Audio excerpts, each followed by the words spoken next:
ನೆಲೆಯಲ್ಲಿ ಶಾಸ್ತ್ರೀಯ ಈ ಗೋಷ್ಠಿ 4ನೇ ನೆಲೆಯ ಈ ಗೋಷ್ಠಿಯಲ್ಲಿ ನಮ್ಮೊಂದಿಗೆ ಇದ್ದಾರೆ ಸಂಪನ್ಮೂಲ ವ್ಯಕ್ತಿಗಳಾಗಿರ್ತಕ್ಕಂಥವರು.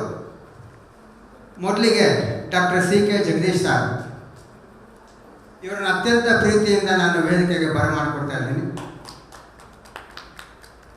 ಹರಿಹರ ಕವಿಯ ಕ್ರಾಂತಿಯ ನೆಲೆಗಳು ಈ ವಿಚಾರದ ಬಗ್ಗೆ, ಭಾಷಿಕ ನೆಲೆಯ ಬಗ್ಗೆ ತಮ್ಮ ಒಂದು ವಿಚಾರವನ್ನು ಮಂಡಿಸಲಿದ್ದಾರೆ ಸರ್.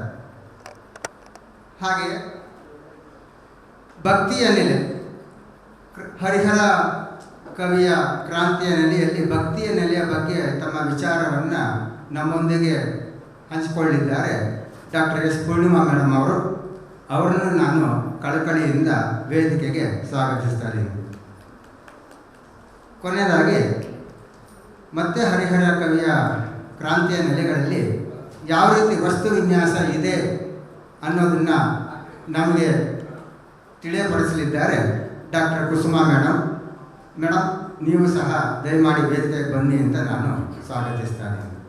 ಮೊದಲಿಗೆ doctor C K Jagadish sir ಅವರು ಭಾಷಿಕ ನೆಲೆಯ ಬಗ್ಗೆ, ಹರಿಹರ ಕವಿಯ ಕ್ರಾಂತಿಯ ನೆಲೆಗಳಲ್ಲಿ ಭಾಷಿಕ ನೆಲೆ ಹೇಗೆ ಅನ್ನೋದನ್ನು ನಮಗೆ ತಿಳಿಸ್ಕೊಡ್ಬೇಕು ಅಂತ ಕೇಳ್ಕೊತಾರೆ. ಹರಿಹರನ ಕ್ರಾಂತಿಕಾರಿ ಮನೋಭಾವದ ಬಗ್ಗೆ ಕನ್ನಡ ಸಾಹಿತ್ಯವನ್ನು ಓದಿರ್ತಕ್ಕಂಥ ಎಲ್ಲರಿಗೂ ಗೊತ್ತಿದೆ.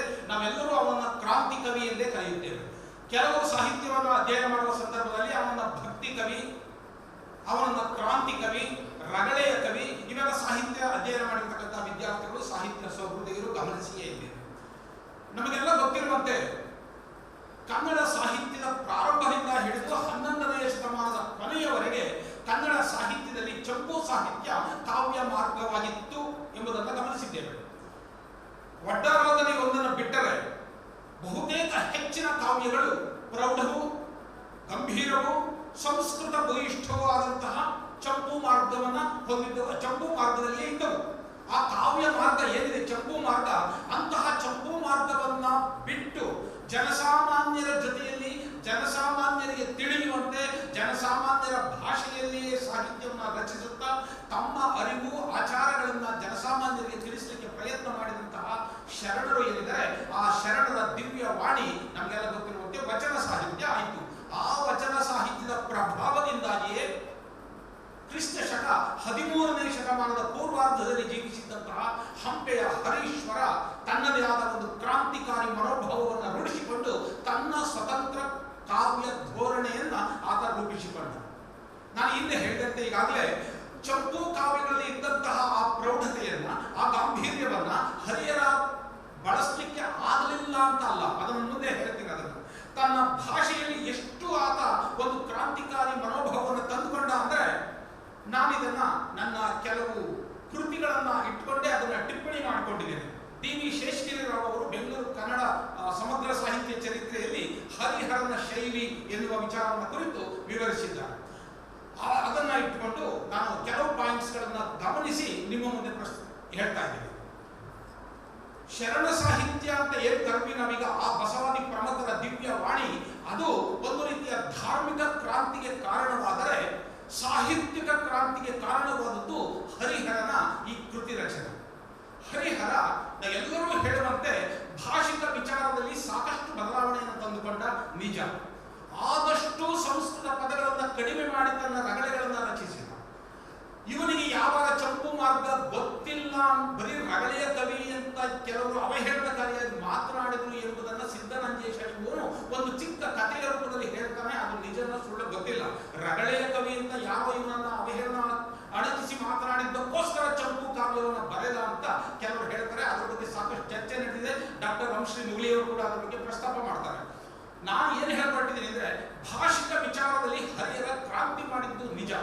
ನಮ್ಗೆಲ್ಲ ಗೊತ್ತಿರುವಂತೆ ನಾವು ಯಾವುದನ್ನ ಇವತ್ತು ಶಬ್ದಾಲಂಕಾರಗಳು ಅಂತ ಕರಿತೀವೋ, ಯಮಕ, ಚಿತ್ರಕವಿತ್ವ, ಅನುಪ್ರಾಸ, ಇಂಥವುಗಳಿಗೆ ಆತ ಹೆಚ್ಚು ಮಾರು ಹೋಗಿರುವುದು ನಿಜ.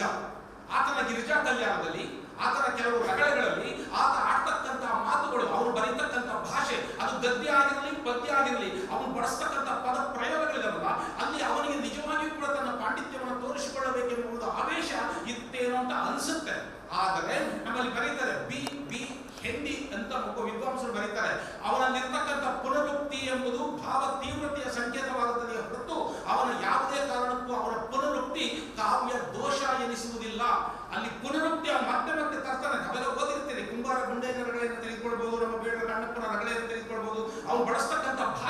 ಅಲ್ಲಿ ಬರ್ತಕ್ಕಂಥ ಅಂತ್ಯಪ್ರಾಸಗಳ ಪುನರುಕ್ತಿ ಅವರು ಯಾಕೆ ಮಾಡ್ತಾ ಇದ್ದಾರೆ ಇವರಿಗೆ ಅದು ಪುನರುಕ್ತಿ ಎಂಬುದು ಕಾವ್ಯಕ್ಕೆ ದೋಷ ಆಗದಂತೆ ಅದು ಅಲ್ಲಿರ್ತಕ್ಕಂಥ ಭಕ್ತಿಯ ಆತ್ಮಭರತೆ ಅಂತೀವಲ್ಲ, ಏನಂತ ಭಾವ ತೀವ್ರತೆಯನ್ನ, ಆ ಭಕ್ತಿಯ ತೀವ್ರತೆಯನ್ನ ಆತ ಸೂಚಿಸ್ತಾ ಹೋಗ್ತಾರೆ. ಅದರ ಬಗ್ಗೆ ಬರೀತಾ ಬೇಂದ್ರೆಯವರು ಒಂದ್ ಕಡೆ ಒಂದು ಮಾತು ಹೇಳ್ತಾರೆ, ಎಲ್ಲಿ ಧಾರ್ಮಿಕ ಕ್ರಾಂತಿಯೇ ಆಗಲಿ, ರಾಜ್ಯ ಕ್ರಾಂತಿಯೇ ಆಗಲಿ, ಅಥವಾ ಜೀವನ ಕ್ರಾಂತಿಗಳು ಆದ ಅಲ್ಲಿ ಬೇಂದ್ರೆಯವರ ಸಾಲನ್ನು ನಾನು ಹೇಳ್ತಾ ಇರೋದು. ಇದು ಕನ್ನಡ ಸಾಹಿತ್ಯ ಪರಿಷತ್ ಪತ್ರಿಕೆಯಲ್ಲಿ ಬೇಂದ್ರೆಯವರು ಬರೆದಂತ ಲೇಖನದ ಸಾಲನ್ನು ಕೋಟ್ ಮಾಡ್ತಾರೆ ಶೇಷಗಿರಿರಾವ್ ಅವರು. ರಾಜ್ಯ ಕ್ರಾಂತಿ, ಧರ್ಮ ಕ್ರಾಂತಿ, ಜೀವನ ಕ್ರಾಂತಿಗಳು ಎಲ್ಲೆಲ್ಲಿ ಆದ ಅಲ್ಲಿ ಹೊಸ ರೀತಿಯು ಮೈದೋರಲೇಬೇಕು. ಅಂತಹ ಹೊಸ ರೀತಿ ಮೈದೋರಿರುವುದು ಹರಿಹರನ ಭಾಷೆಯಲ್ಲಿ ಅಂತ ಗುರುತಿಸ್ತಾರೆ. ನಾನು ಯಾಕೆ ಮಾತನ್ನು ಹೇಳಿದೆ ಅಂದ್ರೆ, ರಗಳೆ ಎಂತಕ್ಕಂಥ ಛಂದಸ್ಸು ನಿಮ್ಗೆಲ್ಲರಿಗೂ ಗೊತ್ತಿರುತ್ತೆ, ಮೂಲತಃ ಕನ್ನಡದ್ದೇ ಅಲ್ಲ ಅಂತ ನಾವೆಲ್ಲ ತಿಳ್ಕೊಂಡಿದ್ದೇವೆ. ಆದ್ರೆ ಮುಳಿಯ ತಿಮ್ಮಪ್ಪನವರು ರಗಳೆಯೂ ಕೂಡ ಕನ್ನಡದ್ದೇ ಇರಬೇಕು, ಅದು ನಮ್ಮ ದೇಶಿ ಛಂದಸ್ಸೇ ಇರಬೇಕು ಅಂತ ವಾದ ಮಾಡ್ತಾರೆ. ಆದ್ರೆ ಬಹಳಷ್ಟು ಜನ ನಿಮಗೆಲ್ಲ ಗೊತ್ತಿರುವೆ, ತೀನಂಶ್ರೀ ಅವರು, ನಮ್ಮ ಡಿ.ಎಲ್. ನರಸಿಂಹಾಚಾರ್ಯ ಅವರು ಪ್ರಾಕೃತದಿಂದ ಬಂದಿದೆ, ಪಂಚಣಿಕ ಪದ್ಧತಿಗಳಿಂದ ಬಂದಿರಬೇಕು. ಪ್ರಾಕೃತದಲ್ಲಿ ಇದ್ದಂತಹ ಸ್ವಯಂಭೂ ಎಂತಕ್ಕಂಥವ್ರು ಬರೆದ ಪೌಮಚರ್ಯ, ವಿಮಲ ಸೂರ್ಯ ಅಲ್ಲ, ಸ್ವಯಂಭೂ ಎನ್ನುವನು ಬರೆದಿದ್ದ ಪೌಮಚರ್ಯ. ಮತ್ತು ಇನ್ನೊಬ್ಬ ಕೆಲವು ಸಾಹಿತಿಗಳು, ಅಪಭ್ರಂಶ ಭಾಷೆಯ ಕವಿಗಳು ಅಲ್ಲಿ ರಗಠ ಎಂಬುದನ್ನು, ಅದಕ್ಕಿಂತ ಮುಂಚೆ ಏನದು ಅರಘಟ್ಟ ಅಂತ ಇರ್ತದೆ. ಅರಘಟ್ಟ ಎಂಬುದು ಅಕ್ಷರ ಪಲ್ಲಟಾಗಿ ರಘಟ ಆಗಿ ಆನಂತರ ರಗಳೆಯಾಗಿ ಅದು ನಮ್ಮ ಕನ್ನಡಕ್ಕೆ ಬಂದಿದೆ. ಮೊಟ್ಟ ಮೊದಲ ಬಾರಿಗೆ ರಗಳೆ ಎಂಬುದು ನಮಗೆ ಸಿಕ್ಕುವುದು 3ನೇ ಆಶ್ವಾಸ ಆದಿಪುರಾಣದಲ್ಲಿ. ಪಂಪನ ಆದಿಪುರಾಣದಲ್ಲಿ ನಮಗೆ ಟಿ.ವಿ. ವೆಂಕಟಾಚಾರ್ಯ ಶಾಸ್ತ್ರಿಯವರು ಆಧಾರ ಸಹಿತವಾಗಿ ತೋರಿಸ್ತಾರೆ. ಆದಿಪುರಾಣದಲ್ಲಿ ಮೊಟ್ಟ ಮೊದಲು ರಗಳೆ ಕೆಲವು ಸಾಲುಗಳಲ್ಲಿ ನಮಗೆ ದೊರೆಯುತ್ತಾ ಹೋಗ್ತದೆ. ಅಂತಹ ರಗಳೆಗೆ ಜೀವ ಕೊಟ್ಟು ರಗಳೆಯನ್ನೇ ತನ್ನ ಕಾವ್ಯ ಮಾಧ್ಯಮದ ಅಭಿವ್ಯಕ್ತಿಯ ಮಾಧ್ಯಮವನ್ನಾಗಿ ಬಳಸಿಕೊಂಡು ಇಡೀ ಕಾವ್ಯವನ್ನು ರಗಳೆಯಲ್ಲಿ ಚಿತ್ರಿಸಿದವರು ಹರಿಹರ. ಸಾಹಿತ್ಯ ಅಧ್ಯಯನ ಮಾಡ್ತಾ ಇರ್ತಕ್ಕಂಥ ನಿಮಗೆ ಇದು ಸ್ಪಷ್ಟ ಆಗ್ತದೆ. ಪಂಪ ಅಲ್ಲಿ ನಮಗೆ ಗೊತ್ತಿರುವಂತೆ 941 ಸುಮಾರಿನಲ್ಲಿ ಆದಿಪುರಾಣದಲ್ಲಿ ಅದನ್ನು ಬರೆದಿದ್ದಾನೆ. ಆದರೆ ಮುಂದೆ ಛಂದೋಂಬುದಿ ಎಂಬುದಂತ ಕೃತಿಯನ್ನು ಕೊಟ್ಟಂತಹ ನಾಗವರ್ಮ ರಗಳೆಯನ್ನ ಕುರಿತು ಕಂದ ಪದ್ಯದಲ್ಲಿ ಹೇಳುತ್ತೇನೆ. ಯಾಕಂದ್ರೆ ನಿಮಗೆಲ್ಲ ಗೊತ್ತಿರಬೇಕು, ಛಂದೋಂಬುದಿಯಲ್ಲಿ ಲಕ್ಷಣ ಪದ್ಯವನ್ನು ಬರೆಯುವಾಗ ಷಟ್ಪದಿ ಅಂದ್ರೆ ಷಟ್ಪದಿಯಲ್ಲಿಯೇ ಬರೀತಾನೆ, ತ್ರಿಪದಿ ಅಂದ್ರೆ ತ್ರಿಪದಿಯಲ್ಲಿಯೇ ಬರೀತಾನೆ, ಕಂದ ಪದ್ಯವನ್ನು ಕಂದ ಪದ್ಯದಲ್ಲಿಯೇ ಲಕ್ಷ್ಯ ಪದ್ಯ ತರುವಾಗ ಇದೊಂದನ್ನು ಮಾತ್ರ ಆತ ಏನ್ ಮಾಡ್ತಾನೆ, ರಗಳೆಯ ಲಕ್ಷಣವನ್ನ ನಾನು ಕಂದ ಪದ್ಯದಲ್ಲಿ ಹೇಳುತ್ತೇನೆ ಅಂತ ಹೇಳಿಬಿಟ್ಟು ಒಂದು ಕಂದ ಪದ್ಯವನ್ನು ತರ್ತಾನೆ. ಯಾಕೆಂದ್ರೆ ರಗಳೆಗಳಿಗೆ ಪಾದಗಳ ಮಿತಿ ಇರುವುದಿಲ್ಲ. ಅವನು ಹೇಳ್ತಾ ಬರ್ತಾನೆ, ಗಣ ನಿಯಮ ವಿಪರ್ಯಾಸದೊಳು ಎಣೆಬಡೆದು ಒಳ್ಳೆಸಿಯೇ ಮಾತ್ರ ಸಮನಾಗೆ ಗುಣಾಗ್ರಣಿಯ ಮತದಿಂದ ತಾಳದ ಗಣನೆಗೆ ಅದುವೇ ರಘಟಾಬಂಧಂ. ಇದು ನಾಗವರ್ಮ ಛಂದೋಬದಿಯಲ್ಲಿ ಹೇಳ್ತಾನೆ. ಮುಂದೆ ಇದರ ಲಕ್ಷಣವನ್ನ ಜಯಕೀರ್ತಿ, ಮುಂದೆ ನಮ್ಮ ಈಶ್ವರ ಕವಿ ಎಲ್ಲರೂ ಕೂಡ ರಗಳೆಯ ಲಕ್ಷಣವನ್ನು ಹೇಳ್ತಾ ಬರ್ತಾರೆ. ರಗಳೆ ಮೂಲತಃ ಅಂಶಗಳಂತೆ ಆಗಿರಬೇಕು ಅಂತ ನಮ್ಮ ಮುಳಿಯ ತಿಮ್ಮಪ್ಪನವರು ಕೆಲವು ಜೇಡರ ದಾಸಿಮಯ್ಯನ, ಅಲ್ಲಮ ಪ್ರಭುವಿನ, ಅಕ್ಕಮಹಾದೇವಿಯ ವಚನಗಳಲ್ಲಿ ಅಂಶಗಳಾಗಿರುವುದನ್ನು ಗುರುತಿಸಿ ತೋರಿಸಿದ್ದಾರೆ. ಸಮಗ್ರ ಕನ್ನಡ ಸಾಹಿತ್ಯ ಚರಿತ್ರೆಯ ಅಡಿಟಿರುವುದನ್ನು ತಾವು ಗಮನಿಸಬಹುದು. ಈ ವಿಚಾರ ಯಾಕೆ ಹೇಳ್ತಾ ಇದ್ದೀನಿ ಅಂದ್ರೆ, ರಗಳೆ ಎಂತಕ್ಕಂಥ ಛಂದಸ್ಸಿನಲ್ಲಿ ಸಾಹಿತ್ಯವನ್ನು ರಚಿಸಿ ರಗಳೆಯ ಕವಿ ಎಂದು ಪ್ರಸಿದ್ಧನಾದಂತಹ ಹರಿಹರ ಗಳಿಗಿರಿಗಳು ನಮ್ಮ ನಂಗಲಿಯವರು ಹೇಳಿದ್ರು, ಬೇರೆ ಇನ್ನೊಬ್ಬರು ಯಾರು ಹೇಳಿದ್ರು, ನೋಡುಗಡೆ ಒಂದಕ್ಕರಂ, ಮಾಡುಗಡೆ ಉಚ್ಚಾರಣೆಗೆ ಅರಿದು. ಅದು ನೋಡ್ಲಿಕ್ಕೆ ಒಂದೇ ಅಕ್ಷರ ನೆಲಬತ್ತಿದೆ, ರಳ ಕುಳ ಕ್ಷಳ ಅಂತ ಏನ್ ಶಬ್ದಗಳಿದೆ ನಂಗಲಿಯವರು ಹೇಳಿದ್ರು. ಗಮಕ ಸಮಾಸದಿಂ ರಳಕುಳ ಕ್ಷಳದಿಂ ಶ್ರುತಿಶಯ್ಯ ಸಂಧಿಂ ಸಮುಚಿತ ಸಪ್ತಮಿ, ನಾವೆಲ್ಲ ಸಿದ್ಧಿಲದಿತ್ತು ಎಲ್ಲ ಅಸಾಧಾರಣ ಲಕ್ಷಣಗಳನ್ನ ದೇಶರಾಜ ಪಟ್ಟಿ ಮಾಡಿ ಕೊಡ್ತಾನಲ್ಲ, ಅದರಲ್ಲಿ ರಳಕುಳ ಕ್ಷಣಗಳ ಬಗ್ಗೆ ಹೇಳ್ತಾ, ರಳಕುಳ ಕ್ಷಣಗಳ ಬಗ್ಗೆ ಯಾರು ಹೇಳಿರಲಿಲ್ಲ, ನಾನು ಹೇಳ್ತಾ ಇದ್ದೀನಿ ಇದು ಕನ್ನಡದ ಅಸಾಧಾರಣ ಲಕ್ಷಣ ಅಂತ ಅದನ್ನು ಉಳಿಸಿಕೊಳ್ಳುವ ಪ್ರಯತ್ನ ಮಾಡಿದ ವೈಯಾಕರಣಿಯಾಗಿ ಅವನ ಧರ್ಮವನ್ನು ಪಾಲಿಸಿದ್ದಾನೆ. ಆದರೆ ಅದು ಏಕೆಂದರೆ ರಳ ಕುಳ ಕ್ಷಣ ಎಲ್ಲವೂ ಬೇರೆ ಬೇರೆ ಸಂದರ್ಭದಲ್ಲಿ ಬೇರೆ ಬೇರೆ ಅರ್ಥವನ್ನು ಸ್ಫುರಿಸುವಂತಹ ಪದಗಳಾಗಿದ್ದವು, ಅವುಗಳನ್ನು ಉಳಿಸಿಕೊಳ್ಬೇಕಾಗಿತ್ತು. ಆದರೆ ಅವುಗಳಲ್ಲಿದ್ದಂತಹ ಒಂದು ಉಚ್ಚಾರಣೆ ಒಂದೇ ತರ ಇರುವುದರಿಂದ ನೋಡುಗಡೆ ಒಂದೇ ಅಕ್ಕರಂ, ಮಾಡುಗಡೆ ಉಚ್ಚಾರಣೆಗೆ ಅರಿದು ಅದು ಬೇರೆ ಬೇರೆ ತರ ಉಚ್ಚಾರಣೆ ಮಾಡಲಿಕ್ಕೆ ಆಗೋದಿಲ್ಲ. ರಳ ಮತ್ತು ಕುಳ ಅದರ ಜೊತೆಗೆ ಸಂಸ್ಕೃತದಿಂದ ಬಂದ ಪದಗಳಲ್ಲಿ ಲಕಾರಕ್ಕೆ ಪರ್ಯಾಯವಾಗಿ ಬಳಸಿದ ವಿಕಲ್ಪವಾಗಿ ಬರುವ ಕ್ಷಣ ಇದೆಯಲ್ಲ, ಅದು ಬೇರೆ ಪ್ರವೇಶ ಆಯಿತು. ಇವೆಲ್ಲ ಯಾಕೆ ಬೇಕು? ಕವಿ ತತಿ ವಿಚಾರಿಸಬೇಡ ಅಂತ ಒಂದು ಘೋಷಣೆಯನ್ನೇ ಮಾಡಿಬಿಟ್ಟ. ಆದರೆ ಕವಿಗಳು ಆ ರಳ ಕುಳ ಕ್ಷಣಗಳನ್ನು ಪಾಲಿಸಬೇಕು. ಅದು ಅವನಿಗೂ ಗೊತ್ತಿತ್ತು. ಅವರು ಅದನ್ನು ಎಷ್ಟು ಹೇಳಿದ್ರು ಕೂಡ ಗಿರಿಜಾ ಕಲ್ಯಾಣದಲ್ಲಿ ರಳ ಕುಳ ಕ್ಷಣಗಳ ಪಾಲನೆ ಆಗಿದೆ. ಅವನು ರಳ ಕುಳಗಳನ್ನು ಮೀರಿಲ್ಲ, ಹೇಳೋದು ಹೇಳ್ಬಿಟ್ಟ. ನಮ್ಮಲ್ಲಿ ಹೇಳ್ತಾರೆ ಪ್ರಾಸ ಯಾರಿಗೆ ಬೇಕಾದ್ರೆ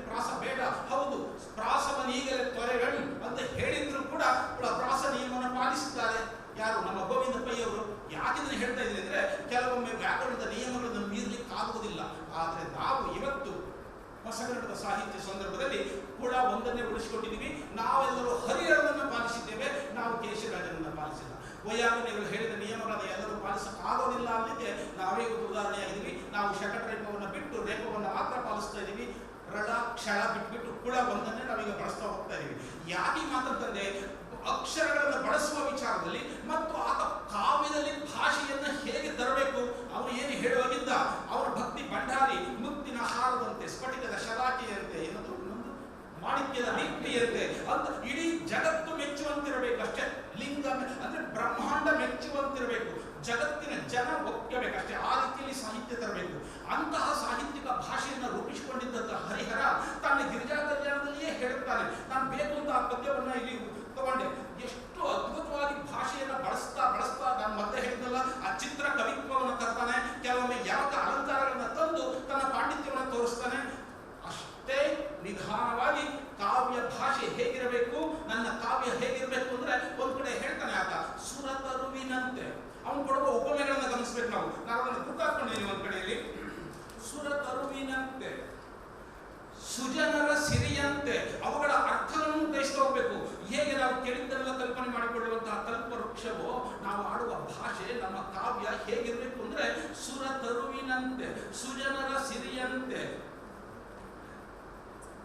ಸರೋಜದಂತೆ ಅಂದ್ರೆ ಆಹ್ಲಾದಕರವಾದದ್ದು, ಸುಧೆಯಂತೆ, ಸುಧಾಕರ ಕಿರಣದಂತೆ, ಹಂಪೆಯ ಹರಿದೇವನ ಕಾವ್ಯಂ ಅಖಿಲ ಸೇವ್ಯಂ ಅದು ನವ್ಯಂ. ಅವನೇ ಹೇಳ್ಕೊಳ್ತಾ ಇದ್ದಾನೆ, ನನ್ನ ಕಾವ್ಯ ಇದುವರೆಗೂ ಇದ್ದಂಥ ಕಾವ್ಯಗಳಿಗಿಂತಲೂ ಭಿನ್ನವಾಗಿರ್ತಕ್ಕಂಥದ್ದು, ಇದು ಎಲ್ಲರೂ ಓದ್ತಕ್ಕಂಥದ್ದು, ಇದು ನವ್ಯ, ಇದು ಹೊಸತನದಿಂದ ಕೂಡಿದೆ ಅಂತ ಹೇಳ್ತಾನೆ. ಭಾಷೆ ಯಾವತ್ತೂ ಸರಳವಾಗಿರಬೇಕು ಅಂತ ಹೇಳ್ತಾನೆ. ಒಂದು ವೃತ್ತದಲ್ಲಿ ಬರೀತಾ ಹೋಗ್ತಾನೆ ಆತ. ಪ್ರಿಯ ವಚನದಂತೆ. ಎಷ್ಟು ಅಂದ್ರೆ ನಾವೆಲ್ಲರೂ ನಮ್ಮ ಪ್ರೀತಿ ಪಾತ್ರರು ನುಡಿತಕ್ಕಂಥ ಮಾತುಗಳು ಹೇಗೆ ನಾವು ಕೇಳಿಸ್ಕೊಳ್ತಾ ಇರ್ತೀವೋ, ಅಂದ್ರೆ ಆ ಕಾಂತಾ ಸಂಹಿತ ಅಂತ ಏನ್ ಮಾತಾಡ್ತೀವಿ, ಇಲ್ಲಿ ಮಿತ್ರ ಸಂಹಿತ ಆ ಥರನೇ ಅವ್ರು ಹೇಳ್ತಾರೆ. ಪ್ರಿಯ ವಚನದಂತೆ, ಪ್ರೀತಿ ಪಾತ್ರರ ನುಡಿಯಂತಿರಬೇಕಂತೆ. ಪುಣ್ಯ ಕಥೆಯಂತೆ, ಪುಣ್ಯದ ಪುಂಜ ಅಂತೆ ನಮ್ಮ ಮಾತುಗಳು ಹಾಗಿರ್ಬೇಕಂತೆ ಅವನು ಹೇಳ್ತಾನೆ. ಸುಧಾಕರನಂತೆ, ಕೂರ್ತ ಮುಗ್ಧೆಯ ಕಡು ನೇಹದಂತೆ, ನಮ್ಮನ್ನು ಪ್ರೀತಿಸುವ ಒಬ್ಬ ಕುಮಾರಿಯ ನಿರ್ಮೂಲವಾದ ಪ್ರೀತಿಯಂತೆ ಅವನು ಹೇಳ್ತಾನೆ. ಅಮೃತದಂತೆ, ಪುಷ್ಪ ಮಾಲಿಕೆಯ ಪರಿಮಳದಂತೆ, ಪುಷ್ಪ ಮಾಲಿಕೆಯ ಹೊಸಗಂಪಿನಂತೆ, ಮಲಯಾನಿಲನಂತೆ, ಮರಾಳನಂತೆ. ಅಂತೆ ಅನ್ನೋದು ಅಂತೆ ಅಂದ್ರೆ ಅದು ಏನು, ಆ ತದ್ದಿತ ಪ್ರತ್ಯಯ ಅಲ್ಲ, ಉಪಮ ವಾಚಕ. ಮಲಯಾನಿಲನಂತೆ, ಮರಾಳನಂತೆ ಹೇಗಿರಬೇಕು? ಹಂಪೆಯ ಹರಿದೇವನು ಒಪ್ಪಿರೆ ನಿಮಿರ್ಚಿದ ಅಂದ್ರೆ ಹಂಪೆಯ ಹರಿಯರನ್ನು ನಿರ್ಮಿಸಿದ ಕಾವ್ಯಂ ಇಳಾ ಜನೋತ್ಸವಂ.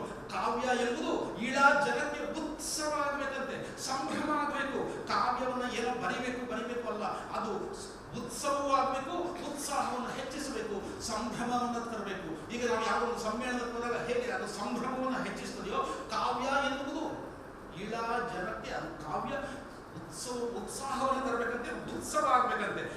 ಇಷ್ಟು ಹೇಳಿದ ಆತ, ಇದು ನಾನು ಉದಾಹರಣೆ ಕೊಡಲೇಬೇಕು.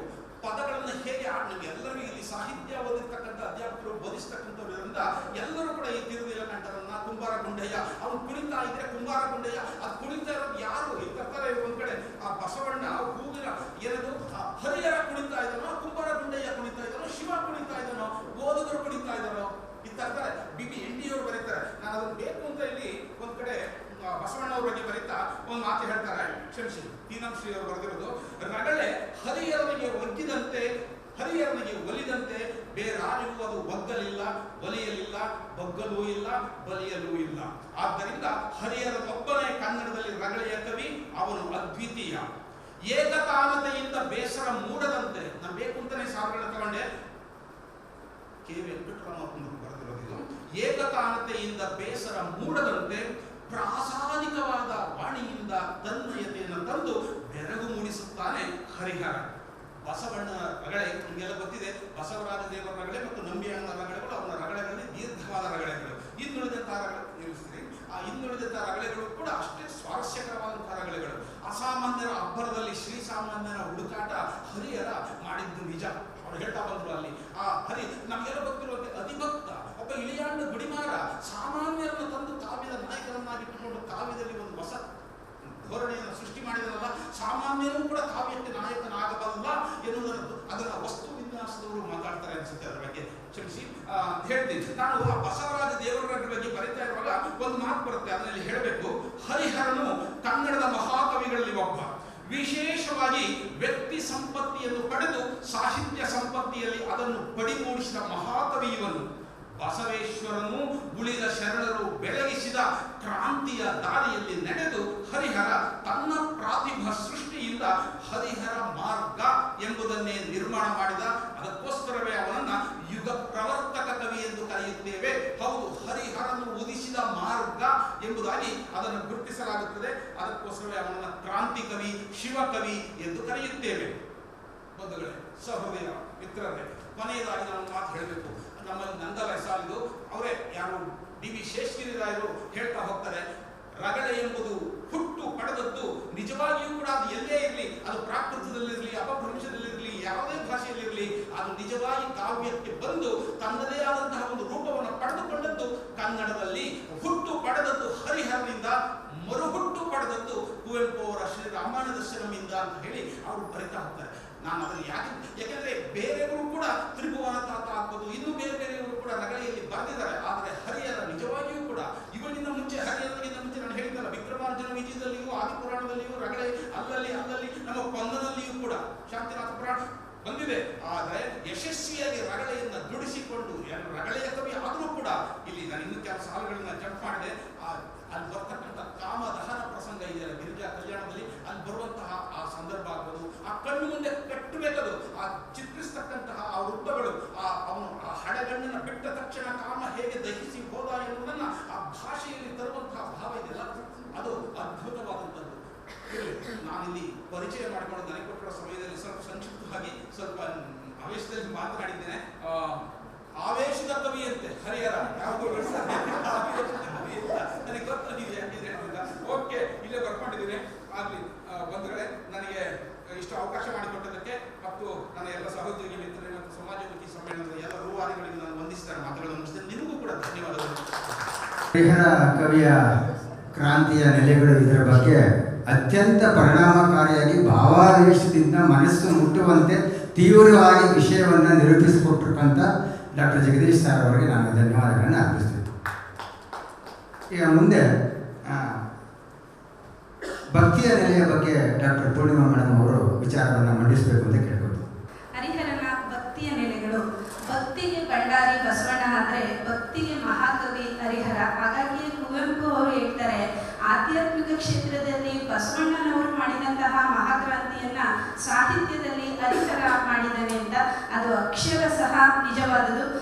ಕಾಲದ ದೃಷ್ಟಿಯಿಂದ, ಭಾಷೆಯ ದೃಷ್ಟಿಯಿಂದ, ಪ್ರದೇಶದ ದೃಷ್ಟಿಯಿಂದ ವಚನಕಾರನಿಗೆ ಅತ್ಯಂತ ಸಮೀಪನಾಗಿದ್ದವನು ಹರಿಹರ. ಹಾಗಾಗಿ ವಚನಕಾರರ ಎಲ್ಲ ತತ್ವಗಳನ್ನು, ಆದರ್ಶಗಳನ್ನು ಅವನು ತನ್ನ ರಗಳೆಗಳಲ್ಲಿ ಅಥವಾ ತನ್ನ ರಚನೆಗಳಲ್ಲಿ ಅಳವಡಿಸ್ಕೊಂಡಿದ್ದಾನೆ ಅನ್ನುವಂತಹದ್ದು ನಾನು ಕಂಡುಕೊಂಡಿರುವಂತಹ ಭಕ್ತಿಯ ನೆಲೆಗಳಲ್ಲಿ ನಿರೂಪಿಸ್ತಾ ಹೋಗ್ತೀನಿ. ಗಿರಿಜಾ ಕಲ್ಯಾಣದಲ್ಲಿ ಗಿರಿಜೆ ತಾನು ಏನು ಪಂಚಗ್ನಿ ಮಧ್ಯಸ್ಥ ಧ್ಯಾನದಲ್ಲಿದ್ದು ಆ ಭಕ್ತಿಯ ಮೂಲಕವನ್ನೇ ಶಿವನನ್ನ ಮೆಚ್ಚಿಸಿ ತಾನಿದ್ದಲ್ಲಿಗೇ ಸಹ ಶಿವನನ್ನ ಬರಮಾಡಿಕೊಂಡಂತಹ ಸದ್ಭಕ್ತಿಯಾಗಿ ಕಾಣ್ತಾಳೆ. ನಾವು ಹರಿಹರನವರೆಗೂ 12ನೇ ಶತಮಾನದವರೆಗೂ ಸ್ತ್ರೀಯರನ್ನ ನಾಯಕಿಯರನ್ನಾಗಿ ಮಾಡಿಕೊಂಡು ಕಾವ್ಯಗಳನ್ನಾಗಲಿ ರಗಳೆಗಳನ್ನಾಗಿ ಬರೆದಿದ್ದನ್ನೇ ನೋಡಲ್ಲ. ಹರಿಹರ ಗಿರಿಜಾ ಕಲ್ಯಾಣದಲ್ಲಿ ಮಾತ್ರ ಅಲ್ಲ, ಅವನು 108 ರಗಳೆಗಳಲ್ಲಿ 10 ರಗಳೆಗಳನ್ನು ಸ್ತ್ರೀಯರನ್ನೇ ಸ್ತ್ರೀ ಭಕ್ತಿಯರನ್ನೇ ಇಟ್ಕೊಂಡು ಬರೆದಿದ್ದಾನೆ. ಅದು ಕಾರಿಕಾಲಮ್ಮೆಯ ರಗಳೆ ಆಗಿರ್ಬೋದು, ಪಾಂಡ್ಯ ಮಹಾದೇವಿಯ ರಗಳೆ ಆಗಿರ್ಬೋದು, ವೈಜಗವಿಯ ರಗಳೆ ಆಗಿರ್ಬೋದು, ಅಮ್ಮವ್ವೆಯ ರಗಳೆ ಆಗಿರ್ಬೋದು, ಕೋಳೂರು ಕೊಡಗುಸಿನ ರಗಳೆ ಆಗಿರ್ಬೋದು, ಮಹಾದೇವಿ ಅಕ್ಕನ ರಗಳೆ ಆಗಿರ್ಬೋದು, ತಿರುನೀಲಕ್ಕರ ಅನ್ನೋ ಮಹಾಭಕ್ತನ ವಧುವಿನ ಅದು ಬರುವಂತಹ ತಿರುನೀಲಕ್ಕರ ರಗಳೆ. ಹೀಗೆ ಸ್ತ್ರೀಯರನ್ನೇ 10 ರಗಳೆಗಳನ್ನು ಇಟ್ಕೊಂಡು ಬರೆದಿದ್ದಾರೆ. ಹಾಗೆ ಉಳಿದ ರಗಳೆಗಳಲ್ಲೂ ಸಹ ಅವನ ಪರಮ ಭಕ್ತ ವಿರೂಪಾಕ್ಷನ ಸ್ತುತಿಯಿಂದ ಪ್ರಾರಂಭ ಆಗಿ ವಿರೂಪಾಕ್ಷನ ಸ್ತುತಿಯಲ್ಲೇ ಯಾವುದೇ ರಗಳೆ, ಪ್ರತಿಯೊಂದು ರಗಳೆ ಅಂತ್ಯ ಆದರೂ ಸಹ ಪ್ರತಿ ರಗಳೆಗಳಲ್ಲೂ ಅವನು ತನ್ನ ಭಕ್ತರನ್ನ ಆಡಿ ಹೊಗಳಿ ತೋರಿಸಿ ಎಲ್ಲ ಮಾಡೋದು ಶೈಲಜೆಯೊಂದಿಗೆ, ಗಿರಿಜೆಯೊಂದಿಗೆ. ಅಷ್ಟೇ ಅಲ್ಲ, ಎಷ್ಟೋ ಸಂದರ್ಭಗಳಲ್ಲಿ ಅವರಿಬ್ಬರ ಮಧ್ಯೆ ವಾದ, ಸಂವಾದ, ವಾಗ್ವಾದ ಎಲ್ಲವೂ ನಡೆಯುತ್ತೆ. ಇಲ್ಲೆಲ್ಲ ನಾನು ಏನು ಹೇಳೋದಕ್ಕೆ ಪ್ರಯತ್ನ ಪಡ್ತಿದ್ದೀನಿ ಅಂತಂದರೆ, ಸ್ತ್ರೀಗೆ, ಹೆಣ್ಣಿಗೆ ಮತ್ತು ಸ್ತ್ರೀ ಅಲ್ಲಿವರೆಗೂ ಸ್ತ್ರೀ ಭಕ್ತಿಗೆ ಅಸ್ತಿತ್ವನೇ ಇಲ್ಲದಿದ್ದಂತಹದ್ದನ್ನು ಸ್ತ್ರೀಯರನ್ನೇ ಪ್ರಧಾನವಾಗಿ ನಾಯಕಿಯರನ್ನಾಗಿ ಮಾಡಿಕೊಂಡು ಹರಿಹರ ಬರೆದಿದ್ದಾನೆ ಅಂತ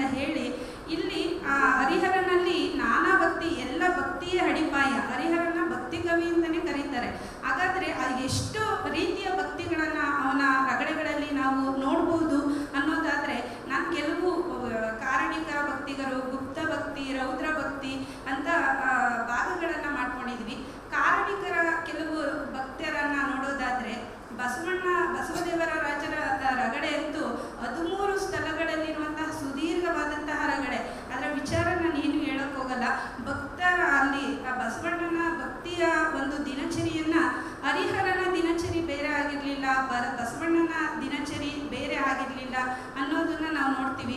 ಬಸವಣ್ಣ ಇಹವನ್ನೇ ಪರವನ್ನಾಗಿ ಮಾಡ್ಕೊಂಡವನು. ಅಲ್ಲಿ ಜಂಗಮ ದೇವರು ಸಂಗಮ ದೇವರಾಗಿ ನಡೆ ಬಸವ ಅಂತಂದ್ರೆ ಇಲ್ಲಿರುವಂತಹ ಶರಣಗೋಷ್ಠಿಗಳು, ಶರಣ ಸುಖ ಇದು ಕೈಲಾಸದಲ್ಲಿದ್ದರೆ ಒಳ್ಳೆಯದು, ಇಲ್ಲಾಂದ್ರೆ ನಾನು ಇಲ್ಲೇ ಬಿಡು ಅಂತ ಭಿನ್ನಯಿಸಿದಂತಹ ಅವನು. ಹಾಗೆ ಅಕ್ಕ ಮಹಾದೇವಿ ಅಲ್ಲಿ ತ್ರಿವಿಧ ಲಿಂಗವನ್ನು ಕಾಣ್ಬೋದು ನಾವು. ಗುರು ಲಿಂಗ ಜಂಗಮ, ಅದಕ್ಕೆ ಭಂಗ ಬರದಂತೆ ಕರಾರನ್ನ ಹಾಕಿ ಆ ಕರಾರನ್ನ ಒಪ್ಪಿದವರೇ ಉಲ್ಲಂಘಿಸಿದಾಗ ತಾನು ಮನೆ ಮಠ ಈ ಭವಜೀವನವನ್ನೆಲ್ಲ ತ್ಯಜಿಸಿ ವೈರಾಗ್ಯ ಪರಮನಿಧಿ ಆದಂಥವಳು ಅಕ್ಕ ಮಹಾದೇವಿ. ಇನ್ನು ಪ್ರಭುದೇವರ ರಗಳೆಯಲ್ಲಿ ಬಂದರೆ ಪ್ರಭು ನಿರ್ಮಾಯನೆಂಬ ಕೈಲಾಸದಲ್ಲಿ ನಿರ್ಮಾಯನೆಂಬ ಗಣಧರ ಭೂಲೋಕದಲ್ಲಿ ಅಲ್ಲಯ್ಯನಾಗಿ ಜನಿಸಿ ಕಾಮಲತೆಯೊಂದಿಗೆ ಭವಭೋಗಗಳನ್ನು ಅನುಭವಿಸಿ ಅನಂತರ ಹಠಾಸಿದ್ಧಿ ಪುರುಷನಾಗಿ ನಡೆದುದೇ ದಾರಿಯಾಯಿತು ಅರನ ಶಿವನ ಮದಕರಿಗೆ, ನುಡಿದಿದೆ ವೇದವಾಯಿತು ಲಿಂಗವಂತಗೆ. ಹಾಗೇನೇನೆ ಶಿವನ ಅಪರಾವತಾರಿ ಎಲ್ಲಿದ್ದನೋ ಅಲ್ಲೇ ವಸಂತ ಮಾಸ ಆಯಿತು ಅಂತ ಹರಿಹರ ನಮಗೆ ಹೇಳ್ತಾನೆ.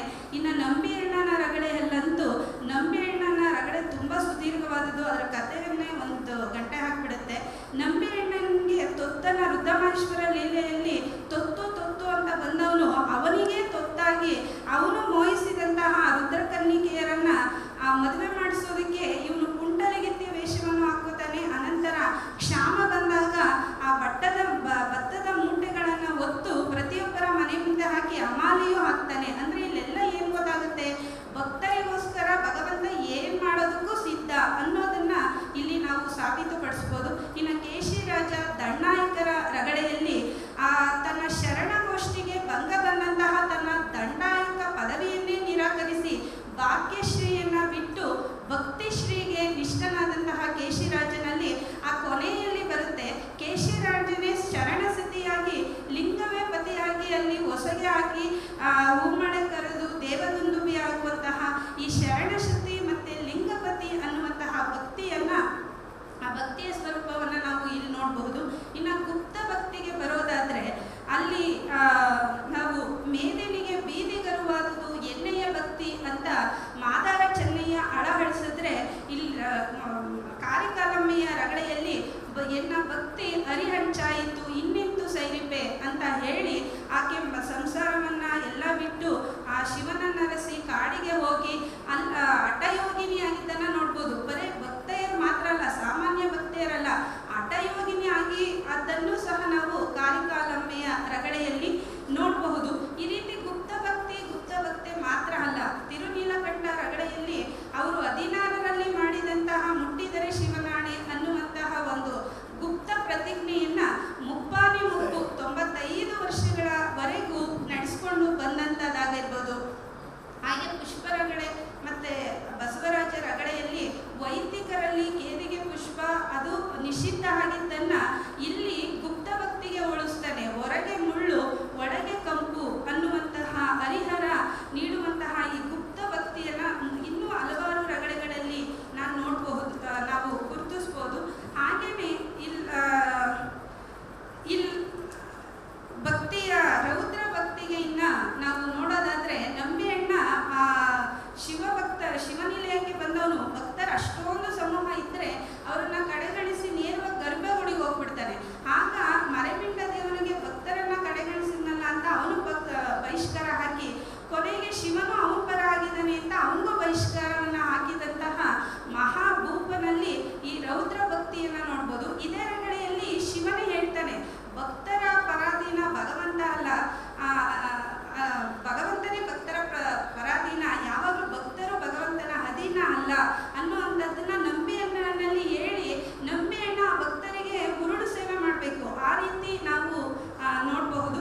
ಇನ್ನು ಕಾಶ್ಮೀರದ ದೇಶದಲ್ಲಿ ಭಾರತೀ ಪೀಠ ಅನ್ನುವಂತಹದ್ನಲ್ಲಿ ಸುವರ್ಣ ಭಟ್ಟನ ಮಗ ಮಲುಹಣ ಹೇಗೆ ಅವನ ಪ್ರಿಯತಮೆ ಮಲುಹಣಿ ನನ್ನ ಮೇಲಿರುವಂತಹ ಒಲವನ್ನ ನೀನು ಶಿವನ ಕಡೆ ತಿರುಗಿಸು, ಆಗ ನಮ್ಮಿಬ್ಬರನ್ನ ಶಿವನೇ ಒಂದುಗೂಡಿಸ್ತಾನೆ ಅಂತ ಮಲುಹಣ ಹಾಗೆ ಮಾಡಿ ಆ ಭಾರತೀ ಪೀಠದ ವಿಜಯೇಶ್ವರ ದೇವಾಲಯದ ರಂಗಮಂಟಪವೇ ವಿವಾಹ ಮಂಟಪವೂ ಆಗಿ ಅವರ ವಿವಾಹ ಜರುಗುತ್ತೆ. ಇಲ್ಲಿ ಏನನ್ನು ನೋಡ್ಬೋದು ಅಂತಂದ್ರೆ ಭಕ್ತರ ಆಸೆಗಳು ಲೌಕಿಕವಾಗಿರ್ಬೋದು ಅಲೌಕಿಕವಾಗಿರ್ಬೋದು, ಆದರೆ ಭಕ್ತರ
ಹಾಗೆ ಕುಂಬಾರನಾದಂತಹ ಗುಂಡಯ್ಯ ಆ ಅಂತರಂಗ ಮತ್ತೆ ಬಹಿರಂಗ ಎರಡು ಘಟಕಾಯಕವನ್ನೇ ಮಾಡ್ತಾ ಆ ಕುಡುಕೆ ಮಡಕಗಳ ಸುನಾದದಿಂದಲೇ ಶಿವನನ್ನ ಕುಣಿಸಿ ಭೂಲೋಕ ಮತ್ತೆ ದೇವಲೋಕವನ್ನ ಹೇಗೆ ಒಂದು ಮಾಡಿದ. ಹಾಗೆಯೇ ಇಲ್ಲಿ ತಿರುಪುರಪ್ಪಯ್ಯ ತೋಂಡರ್ ಅಂತ ಬರುತ್ತೆ. ಆ ತೋಂಡರ್ ಅನ್ನುವಂಥವನು ಮಡಿವಾಳ. ಆ ಕಾಯಕ ನಿಷ್ಠೆ ಎಷ್ಟಪ್ಪ ಅವನಲ್ಲಿ ಇಳಿದಿರುತ್ತೆ ಅಂತಂದ್ರೆ, ಈ ಬಟ್ಟೆ ಒಗೆಯೋದನ್ನ ಅಲ್ಲಿ ಪಾಪ ಎನ್ನುವಂತಹ ಮಲಿನ ಬಟ್ಟೆಗಳನ್ನೆಲ್ಲ ಸುತ್ತಿ ಕರ್ಮ ಎನ್ನುವಂತಹ ಕಥೆಯ ಮೇಲೆ ಏರ್ಕೊಂಡು ಹೋಗಿ ಅಲ್ಲಿ ಶಿವರಸದ ದಡಕ್ಕೆ ಹೋಗಿ ಧೈರ್ಯ ಎನ್ನುವಂತಹ ಬಂಡೆಯ ಮೇಲೆ ಅದನ್ನ ಒಗೆದು ಅನಂತರ ಅಲ್ಲಿ ಶಿವನಿಷ್ಠೆ ಅನ್ನುವಂತಹದ್ರಿಂದ ಹಿಂಡಿ ಆ ಶಿವಪ್ರಸಾದ ಎನ್ನುವಂತಹ ಗಂಜಿಯನ್ನಾಕಿ ಶಿವಸತ್ಯ ಅನ್ನುವಂತಹ ಬೆಳಕಿನಲ್ಲಿ ಬಟ್ಟೆಗಳನ್ನು ಒಣಗಿಸಿ ಶರಣ ಸಂಘ ಅನ್ನುವಂತಹ ಬಟ್ಟೆಯ ಒಳಪನ್ನ ಇರುವಂತಹ ಬಟ್ಟೆಗಳನ್ನ ತನ್ನ ಮನದ ಮಡಿಯೊಂದಿಗೆ ಹಂಚುತ್ತಾ ಇದ್ದ ಅನ್ನುವಂತಹದ್ರಲ್ಲಾಗಿರ್ಬೋದು. ಈ ಕಾಯಕ ದಾಸೋಹ ವಚನಕಾರರಲ್ಲಿ ಪೂರಕವಾಗಿ ಬರೋದು. ಇಲ್ಲಿ ಅತಿಭಕ್ತನ ರಗಳೆಯಲ್ಲಿ ನಾವು ಸಾಮಾನ್ಯವಾಗಿ ದುಡಿದಾದ್ಮೇಲೆ ಕೊಟ್ರೆ ಇವನು ಪ್ರಥಮ ಮೀನನ್ನ ಶಿವನಿಗೆ ಅರ್ಪಿಸುವಂತಹ ಇದರಲ್ಲಿ ಆ ಕಾಯಕ ನಿಷ್ಠಾ ಭಕ್ತಿಗಳನ್ನ.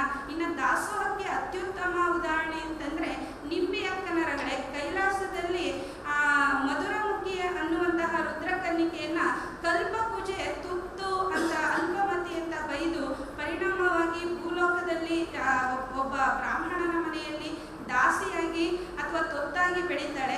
ಆದರೆ ತನ್ನಿಂದ ನಾನು ಏನು ಅವಳೇ ನಿರ್ಗತಿಗಳು, ಹಾಗಾಗಿ ಏನು ಮಾಡೋಕ್ಕಾಗಲ್ವಲ್ಲ ಅಂತ ಹೇಳಿ ಹೇಗೆ ಅಲ್ಲಿ ತನ್ನ ಕಾಯ ದೋಷವನ್ನ ತನ್ನ ತುಂಬ ತಾರುಣ್ಯವನ್ನ ಶಿವಭಕ್ತರಿಗೆ ಅಲ್ಲಿ ಅವಳು ಉಣಿಸಿ ಕಾಯ ದಾಸೋಹವನ್ನು ಮಾಡ್ತಾಳೆ. ಅದು ಎಲ್ಲಿ ಶಿವ ದೇವಾಲಯಗಳಲ್ಲಿ. ಅದನ್ನ ಶಿವ ಆಕ್ಷೇಪಿಸಿದಾಗ ಜಗತ್ಪರಿತನಾದ ಶಿವ ನೀನು ಇಲ್ಲದೆ ಇರೋ ಸ್ಥಳ ಯಾವುದು ಅಂತ ಶಿವನೇ ಉತ್ತರ ಕೊಡಕ್ಕಾಗಲ್ಲ. ಕೊನೆಗೆ ಒಂದು ವಾರ ಕೈಲಾಸವನ್ನ ಬರೆಸ್ಕೋತಾಳೆ. ಅವಳು ಬರೆಸ್ಕೊಂಡು ಏನ್ ಮಾಡ್ತಾಳೆ, ಡಂಗೂರವನ್ನೇ ಸಾರಿಸ್ತಾಳೆ. ಸಾರಿಸಿ ಸಾಮಾನ್ಯರನ್ನೆಲ್ಲ ಕೈಲಾಸಕ್ಕೆ ಕಳಿಸಿ ಕೊನೆಗೆ ತಾನು ಅವಳು ಹೋಗುವಂತಹದ್ರಾಗಿರ್ಬೋದು. ಕೆಂಬಾವಿ ಬೋಗಣ್ಣನ ರಗಳೆಯಲ್ಲಿ ಆ ಚಂದಿಮರಸ ಒಲೆಯನೊಬ್ಬನಿಗೆ ಬೋಗಣ್ಣ ಊಟ ಮಾಡಿಸ್ದ ಅಂತ ಬಹಿಷ್ಕಾರ ಹಾಕಿದ್ರೆ ಆ ಊರಿನ ಲಿಂಗಗಳೆಲ್ಲವೂ ಸಹ ಆ ಚಂದಿಮರಸನಿಗೆ ಇಡೀ ಕೆಂಬ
ಈಗ ಮುಂದೆ ವಸ್ತು ವಿನ್ಯಾಸ ಹರಿಹರ ಕವಿಯ ಕ್ರಾಂತಿಯ ನೆಲೆಗಳು ಇದರಲ್ಲಿ ವಸ್ತು ವಿನ್ಯಾಸದ ಬಗ್ಗೆ ನಮಗೆ ವಿಚಾರವನ್ನು ಪ್ರಸ್ತುತಪಡಿಸಲಿದ್ದಾರೆ ಕುಸುಮಾ ಮೇಡಮ್ ಅವರು. ಮುಖ್ಯವಾಗಿ ನೇರವಾಗಿ ನಾನು ಗಿರಿಜಾ ಕಲ್ಯಾಣಕ್ಕೆ ಬಂದಾಗ ಈಗಾಗಲೇ ಭಾಷಿಕ ನೆಲೆ ಮತ್ತು ಭಕ್ತಿಯನ್ನು ಕುರಿತು ಮೇಡಮ್ ಮತ್ತು ಸರ್ ಅವರು ಮಾತಾಡಿದ್ದಾರೆ. ವಸ್ತುವಿನ ವಿಚಾರಕ್ಕೆ ಬಂದಾಗ ನನಗೆ ಅನಿಸಿದ್ದು ಹರಿಹರ ಇಲ್ಲಿ ಗಿರಿಜಾ ಕಲ್ಯಾಣ ಅನ್ನುವಂತಹ ಕಾವ್ಯದ ಶೀರ್ಷಿಕೆನಲ್ಲೇ ಒಂದು ದೊಡ್ಡ ಕ್ರಾಂತಿಯನ್ನು ಮಾಡಿದ್ದಾನೆ ಅಂತ ನನಗೆ ಅನ್ನಿಸ್ತಾ ಹೋಯಿತು. ಯಾಕೆಂದರೆ ಇಲ್ಲಿ ಗಿರಿಜೆಯನ್ನೇ ಆಯ್ಕೆ ಮಾಡ್ಕೊಂಡಿರೋದ್ರಿಂದ ಅದು ಮೊದಲ ಕ್ರಾಂತಿ ಅಂತ ನನಗೆ ಅನ್ನಿಸ್ತಾ ಹೋಯಿತು. ಮತ್ತು ಇನ್ನೊಂದು ವಿಚಾರ ಅಲ್ಲೇ ಮುಂದೆ ಬಂದಾಗ ಮೇನೆ ಕೂಡ ಅಲ್ಲಿ ಗಿರಿಜೆಯ ತಾಯಿ ತನಗೆ ಪುತ್ರಿಯನ್ನು ಬೇಕು ಅನ್ನುವಂಥ ಒಂದು ತಪಸ್ಸನ್ನು ಮಾಡುವಂಥದ್ದು ಕೂಡ ಪುರುಷ ಪ್ರಧಾನ ವ್ಯವಸ್ಥೆ. ಇಂದಿಗೂ ಕೂಡ ಎಷ್ಟು ನಾವು 21ನೇ ಶತಮಾನದಲ್ಲಿದ್ದಾಗಲೂ ಸ್ತ್ರೀ ಭ್ರೂಣ ಹತ್ಯೆಗಳು ನಡೀತಿರುವಂಥ ಸಂದರ್ಭದಲ್ಲಿ ಆ ಮೇನಾದೇವಿ ಪುತ್ರಿಯನ್ನ ತನಗೆ ಪಡೆಯೋದಕ್ಕೆ ಒಂದು ತಪಸ್ಸನ್ನು ಮಾಡುವಂಥದ್ದು ಕೂಡ ಒಂದು ದೊಡ್ಡ ಕ್ರಾಂತಿ ಅನ್ನೋದನ್ನು ನಾನಿಲ್ಲಿ ಹೇಳೋದಕ್ಕೆ ಇಚ್ಛೆ ಪಡ್ತಾ ಹೋಗ್ತೀನಿ. ಜೊತೆಗೆ ಕನ್ನಡ ಸಾಹಿತ್ಯ ಮತ್ತು ಭಾಷೆ ನಾಡು ನುಡಿಗೆ ಸಂಬಂಧಪಟ್ಟಂಗೆ ಹರಿಹರ ಇಲ್ಲಿ ಪರಶಿವನನ್ನ ರಜತಾದ್ರಿಯನ್ನು ಬಿಟ್ಟು ಕನ್ನಡ ನಾಡಿನ ಹೇಮಕೂಟಕ್ಕೆ ಬಂದು ತಪಸ್ಸನ್ನು ಮಾಡುವಂಥದ್ದನ್ನು ಅವನು ತಗೊಳ್ತಾ ಹೋಗ್ತಾನೆ. ಅಲ್ಲೂ ಕೂಡ ಎಲ್ಲೊಂದು ಕಡೆ ಹರಿಹರನಿಗೆ ಕನ್ನಡ ನಾಡು ಮತ್ತು ನುಡಿಯನ್ನು ಕುರಿತಂತಹ ಒಂದು ಶ್ರೇಷ್ಠತೆ ಮತ್ತು ಕನ್ನಡ ಭೂಮಿಯನ್ನು ಪುಣ್ಯ ಭೂಮಿಯಾಗಿಸುವಂತಹ ಒಂದು ಹೆಮ್ಮೆ ಕೂಡ ಅವನಲ್ಲಿ ಇದೆ. ಇದು ಕೂಡ ಹರಿಹರನ ಮತ್ತೊಂದು ಕ್ರಾಂತಿ ಅಂತ ಹೇಳಿ ನಾನು ಭಾಷಿಕವಾಗಿ ಅಥವಾ ಅವನ ಕನ್ನಡಾಭಿಮಾನದ ಒಂದು ವಿಚಾರವನ್ನು ಇಲ್ಲಿ ಪ್ರಸ್ತುತಪಡಿಸೋಕೆ ಇಷ್ಟಪಡ್ತೀನಿ.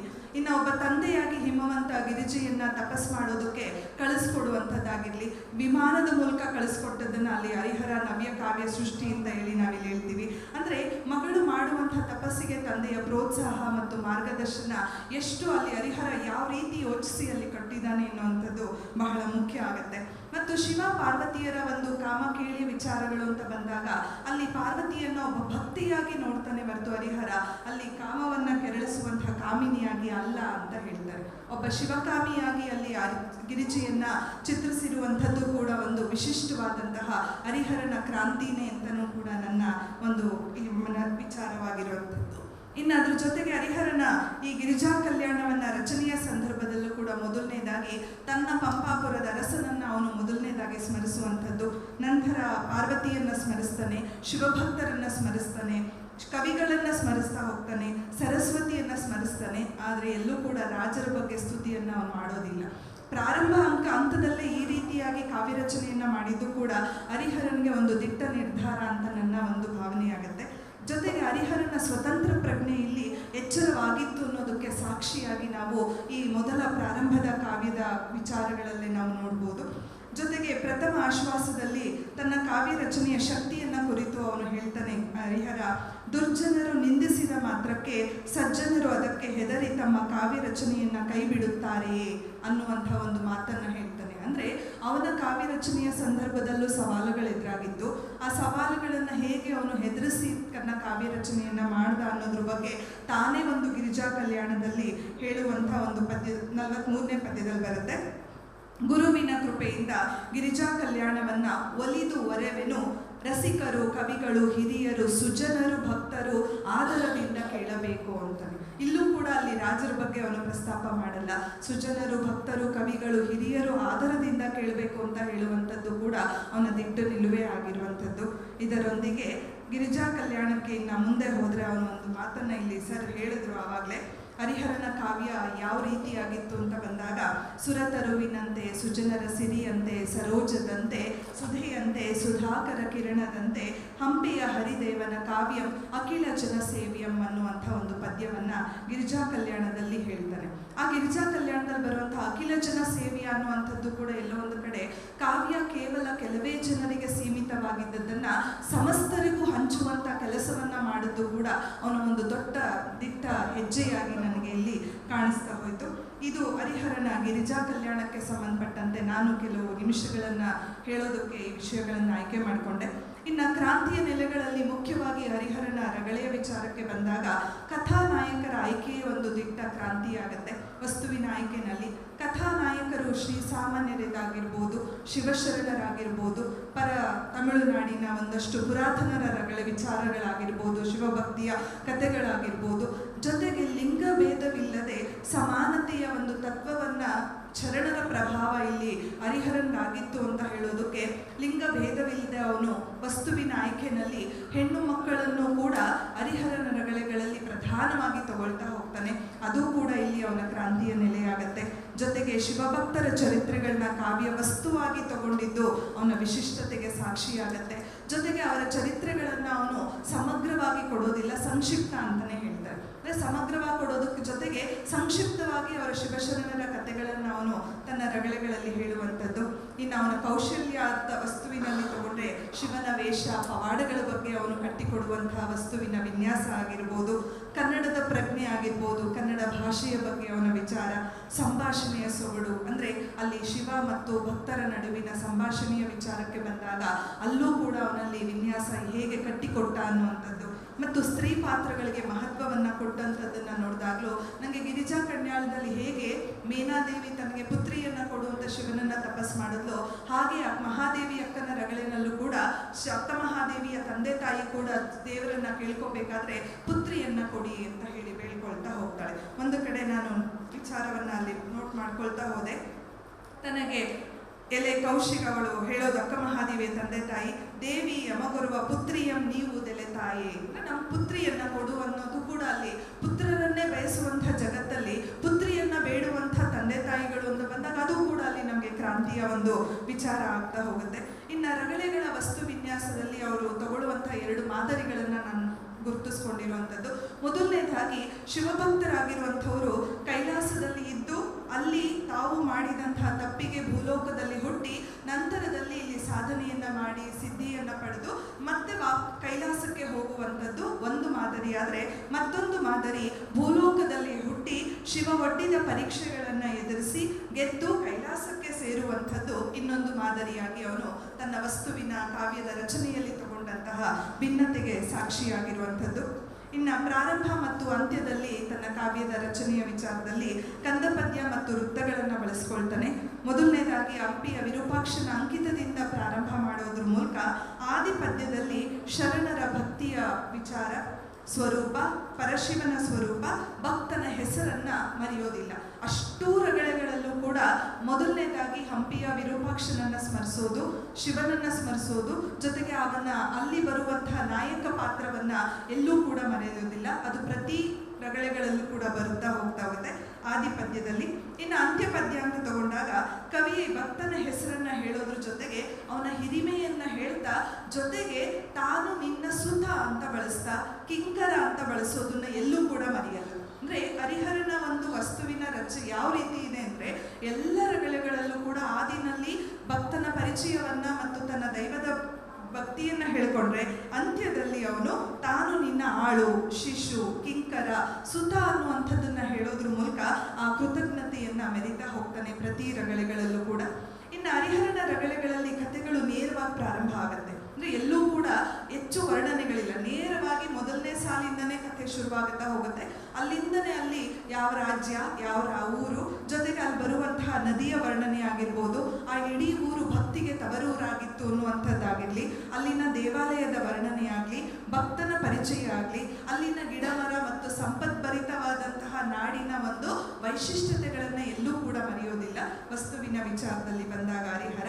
ಜೊತೆಗೆ ಒಂದು ರಗಳೆನಲ್ಲಿ ಹರಿದಳ ದೇಶದೊಳು ಹರಭಕ್ತ ರಸದಂತೆ ಅಂತಹ ಕಾವೇರಿ ನದಿಯನ್ನ ವರ್ಣನೆ ಮಾಡೋದು ಹೇಗಿದೆ ಅಂದ್ರೆ ಹರಭಕ್ತನ ರಸ ಹೆಂಗೆ ಹರಿತೋ ಹಂಗೆ ಕಾವೇರಿ ಹರಿತಾ ಇದ್ದು ಇಡೀ ನಾಡಿನಾದ್ಯಂತ ಅಂತ ಹೇಳುವಂಥದ್ದು. ಇನ್ನು ಆಧಾರ ಚೆನ್ನ ಮತ್ತು ಕರಿಕಾಲ ಚೋಳನ ವಿಚಾರಗಳಲ್ಲೂ ಕೂಡ ಈ ಒಂದು ವರ್ಣನೆಗಳನ್ನು ನಾವು ನೋಡ್ಬೋದು. ಅಲ್ಲಿ ಕರಿಕಾಲ ಚೋಳನ ಪರಿಚಯಕ್ಕೆ ಎಷ್ಟು ಮಹತ್ವ ಕೊಡ್ತಾನೋ ಅಷ್ಟೇ ಮಹತ್ವವನ್ನ ಮಾಧಾರ ಚೆನ್ನನ ಪರಿಚಯಕ್ಕೂ ಕೊಡ್ತಾ ಹೋಗ್ತಾನೆ. ಇಲ್ಲಿ ಸಮಾನತೆಯನ್ನ ಕಾಯ್ಕೊಂಡಿದ್ದಾನೆ ಹರಿಹರ ಅಂತ ಹೇಳಿ, ಅಂದ್ರೆ ನಂತರದಲ್ಲಿ ಪರಿಚಯಿಸುವಂತ ಕೆಲಸವನ್ನ ಹರಿಹರ ಮಾಡೋದಿಲ್ಲ. ಇನ್ನು ಶರಣರ ಆಯ್ಕೆ ಅಂತ ಬಂದಾಗಲೂ ಕೂಡ ಅಲ್ಲಿ ಶಿವಭಕ್ತರಲ್ಲಿ ವೈವಿಧ್ಯತೆಯನ್ನ ಕಾಪಾಡಿಕೊಂಡಿರೋದು ಇನ್ನು ಮುಖ್ಯ ವಸ್ತುವಿನ ವಿಚಾರಕ್ಕೆ. ಒಂದು ಒಕ್ಕಲು ಮಕ್ಕಳನ್ನ ಆಯ್ಕೆ ಮಾಡ್ಕೊಂಡಿರುವಂಥದ್ದು, ಕೂಸುಗಳನ್ನ ತನ್ನ ನಾಯಕರನ್ನಾಗಿ ಆಯ್ಕೆ ಮಾಡ್ಕೊಂಡಿರೋದು, ಇನ್ನು ನಡು ವಯಸ್ಸಿನ ಮಕ್ಕಳನ್ನ ತಗೊಂಡಿರೋದು.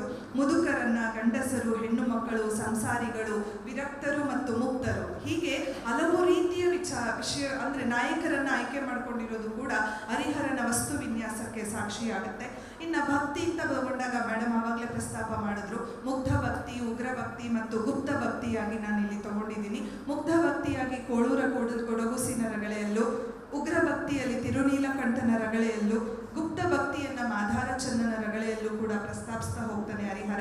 ಜೊತೆಗೆ ಎಲ್ಲ ಕಥೆಗಳಲ್ಲೂ ಇನ್ನೊಂದು ನಾನು ಕಂಡುಕೊಂಡಂತ ಅಂಶ, ಶಿವಭಕ್ತರು ಗೆಲ್ತಾರೆ, ಎಲ್ಲೂ ಸೋಲೋದಿಲ್ಲ. ಅಂದ್ರೆ ಎಲ್ಲೂ ಕೂಡ ಶಿವಭಕ್ತರನ್ನ ಸೋಲಿಸೋದಕ್ಕೆ ಹರಿಹರ ಬಿಡೋದೇ ಇಲ್ಲ, ಸೋತದ್ದೇ ಇಲ್ಲ. ಎಷ್ಟು ಕೊನೆಯವರೆಗೂ ಕೂಡ ಅವರ ಗೆಲುವಿಗೆ ಅಲ್ಲಿ ಸಾಕ್ಷಿ ಆಗ್ತಾ ಹೋಗ್ತಾನೆ.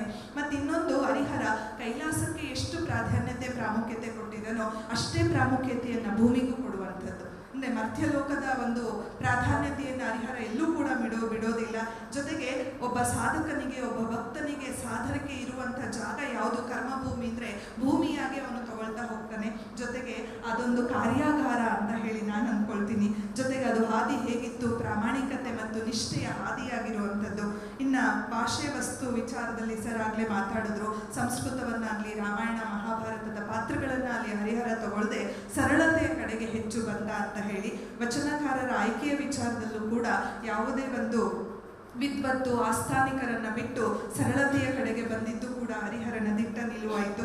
ಜೊತೆಗೆ ಶರಣರ ತತ್ವ ಏನಿತ್ತು, ಸಮಾನತೆ, ಅದನ್ನ ತನ್ನ ಇಡೀ ರಗಳೆಗಳಲ್ಲೂ ಕೂಡ ಪ್ರಧಾನವಾಗಿ ತೋರಿಸಿರುವಂಥದ್ದು ಹರಿಹರನ ವಸ್ತುನಿಷ್ಠತೆಗೆ ಸಾಕ್ಷಿಯಾಗ್ತಾ ಹೋಗುತ್ತೆ.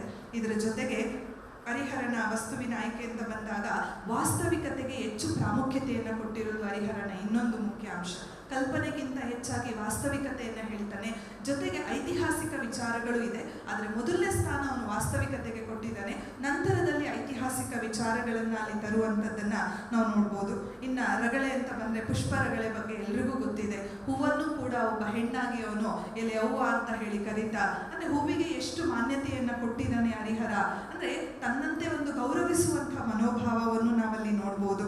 ಏನವ ನೀಡು ಬಿರಿಮುಗಳ ಸಂಪೆಗೆ ಎನ್ನುವಂಥ ವರ್ಣನೆಯಲ್ಲಿ ಹೂವನ್ನ ಕೊಂಡಾಡುವಂಥ ಒಂದು ಮಾತಿದೆಯಲ್ಲ, ಅದು ಕೂಡ ಹರಿಹರನ ಶ್ರೇಷ್ಠತೆಗೆ ಸಾಕ್ಷಿಯಾಗತ್ತೆ. ಜೊತೆಗೆ ಮಾಧಾರ ಚನ್ನನ ವಿಚಾರಕ್ಕೆ ಬಂದರೆ ನನಗಲ್ಲಿ ಅನಿಸಿದ್ದು ನೇರವಾಗಿ ನಮಗೆ ಕಾಣಿಸುತ್ತೆ. ಮಾಧಾರ ಚನ್ನನ ಭಕ್ತಿಗೆ ಮೆಚ್ಚಿದಂಥ ಶಿವ ಅಂಬಲಿಯನ್ನ ಕುಡ್ದ ಅನ್ನುವಂಥ ಸುದ್ದಿ ತಿಳಿದ ಕರಿಕಾಲ ಚೋಳ ಅವನನ್ನ ಕರೆಸ್ಕೋಬೋದಿತ್ತು ಅರಮನೆಗೆ, ಆದರೆ ಅವನ ಅರಮನೆ ಕರೆಸ್ಕೊಳ್ಳಿಲ್ಲ, ಅವನೇ ಹುಡುಕೊಂಡು ಹೋಗ್ತಾನೆ. ಅಂದ್ರೆ ಇಲ್ಲಿ ರಾಜನಿಗಿಂತ ಶ್ರೇಷ್ಠ ಒಬ್ಬ ಭಕ್ತ ಅನ್ನೋದನ್ನ ಹರಿಹರ ಮಾಧಾರ ಚನ್ನನ ರಗಳೆನಲ್ಲಿ ಕಟ್ಕೊಡ್ತಾ ಹೋಗ್ತಾನೆ. ಅವನು ಹೋಗುವಂಥದ್ದಾಗ್ಲಿ, ಅವನು ನಡ್ಕೊಂಡು ಬರೋದು, ಇಡೀ ಜಗತ್ತು ನೋಡ್ತಾ ಇದೆ, ಅವನು ಗುಡಿಸಲು ಎಲ್ಲಿದೆ ಅಂತ ಕೇಳ್ಕೊಂಡು ಹೋಗುವಂಥದ್ದು, ಕೊನೆಗೆ ಹೋಗಿ ಅವನಿಗೆ ಕಾಲಿಗೆ ಬೀಳುವಂಥದ್ದು, ಎರಗುತ್ತಾನೆ. ಅದನ್ನ ಅಲ್ಲಿ ಮಾಧಾರ ಚನ್ನ ಇದು ಸರಿನಾ ರಾಜ ನಿನಗೆ ಮಾಡಿದ್ದು ಅಂತ ಕೇಳಿದಾಗ ಅಲ್ಲಿ ಅವನು ಸೋಲುವಂಥದ್ದಾಗಿರ್ಲಿ. ಕೊನೆಗೆ ಅಲ್ಲಿ ಅವನು ಏನು ಹೇಳ್ದ ಮಾತು ಅಂದ್ರೆ, ದೇವ ದೇವನೊದಿನ ಒಲಿದನ ಕುಲವೇ ಸತ್ಕುಲಂ ಅಂತ ಹೇಳಿದ್ದು. ಅಂದ್ರೆ ಯಾರಿಗೆ ದೇವ ಒಲಿತನೋ ಅದೇ ನಿಜವಾದ ಸತ್ಕುಲ ಅಂತ ಹೇಳೋದ್ರ ಮೂಲಕ ಘನ ಮಹಿಮನೊಲಿದ ಜಾತಿಯೇ ನಿರ್ಮಲ ಜಾತಿ, ಅಂದ್ರೆ ಜಾತಿಯನ್ನ ಮೀರಿದಂತ ಒಂದು ಮಾತು ಏನಿದೆ ಹರಿಹರನಲ್ಲಿ, ಅದು ಕೂಡ ಒಂದು ದಿಟ್ಟ ಕ್ರಾಂತಿಯಾಗಿ, ಮತ್ತು ಅವನ ಸರಳತೆ, ನೇರ ನಿರೂಪಣೆ ಆಗಿರ್ಬೋದು, ಗದ್ಯದ ಬಳಕೆಯಾಗಿರಲಿ, ದೀರ್ಘ ಕಥೆಗಳನ್ನು ಕಡಿಮೆ ಮಾಡಿಕೊಂಡಿರೋದಾಗಲಿ, ಅವನ ಸನ್ನಿವೇಶಗಳನ್ನು ಕಟ್ಟಿಕೊಡುವಂಥದ್ದಾಗಿರಲಿ. ಇನ್ನು ದಾಂಪತ್ಯವನ್ನು ಕುರಿತು ಒಂದು ವಿಚಾರವನ್ನು ಹೇಳಬೇಕಿಲ್ಲಿ. ತಿರುನೀಲಕಂಠ ರಗಳೆಯಲ್ಲಿ ಆಣೆ ಮಾಡಿದಂತಹ ಒಂದು ಮಾತು, ನಡೆನುಡಿಯ ವಿಚಾರಕ್ಕೆ ನನಗೆ ಇಷ್ಟ ಆಯ್ತಲ್ಲಿ. ಆ ಒಂದು ಮಾಡಿದ ಪ್ರಮಾಣವನ್ನು ಎಷ್ಟು ಬದ್ಧತೆಯಿಂದ, ಎಷ್ಟು ವರ್ಷಗಳ ಕಾಲ, ಅಂದರೆ ದಾಂಪತ್ಯ ಅಂದರೆ ಕೇವಲ ಸುಖಗಳನ್ನು ಅನುಭವಿಸೋದಷ್ಟೇ ದಾಂಪತ್ಯದ ಕೇಂದ್ರ ಅಲ್ಲ, ಒಬ್ಬರಿಗೊಬ್ಬರ ವಿಚಾರಗಳನ್ನು ಗೌರವಿಸೋದು ಮತ್ತು ಅವರ ಭಕ್ತಿಯನ್ನ ಸಮಾನವಾಗಿ ನೋಡೋದು ಅಂತ ಬಂದಾಗ ಅಲ್ಲಿ ಹೇಗೆ ತಿರುನೀಲಕಂಠ ಮತ್ತು ಆ ಮುತ್ತೈದೆಯ ಪ್ರಸಂಗ ಬರ್ತಾ ಹೋಗುತ್ತೆ, ಅದು ಕೂಡ ನಮಗಿಲ್ಲಿ ಹರಿಹರನ ಒಂದು ಶ್ರೇಷ್ಠತೆಗೆ ಸಾಕ್ಷಿಯಾಗತ್ತೆ. ಜೊತೆಗೆ ಅವನ ಒಂದು ನಡೆನುಡಿ ಏನಿತ್ತು ಅದನ್ನ ಬಿಡಲಿಲ್ಲ ಎಲ್ಲಿ, ತಿರುನೀಲಕಂಠ ಕೊನೆಯವರೆಗೂ ಕೂಡ ಬಿಡದೇ ಇರುವಂಥದ್ದು, ಭಕ್ತಿ ಪ್ರಾಮಾಣಿಕತೆಯ ಸಂಕೇತವಾಗಿ ಕಾಣುವಂಥದ್ದನ್ನ ನಾವು ನೋಡ್ಬೋದು.